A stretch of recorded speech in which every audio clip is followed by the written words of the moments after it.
let's talk about a simple, powerful shift in how you think about your money. Have you ever stopped to ask this critical question? Because every single dollar you have goes down one of two paths. It either leaves your control forever or builds your ownership. Here's the thing, your spending has a direction. It is never a neutral act. For most of us, the current reality is high consumption and, well, really low ownership. This reality is driven by two totally different mindsets. So, which one is yours? The consumer is all about spending, but the allocator, they focus on deployment, ownership, and returns.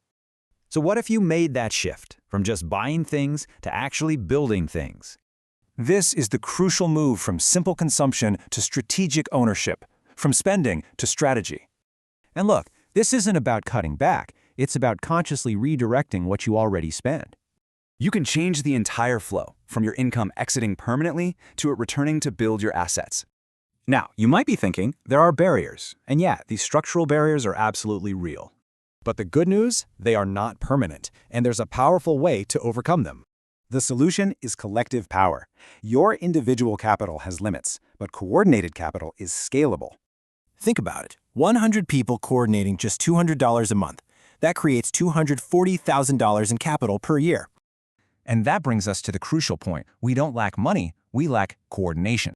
So are you ready to start building? Your next step is to plug in and start allocating, not just spending.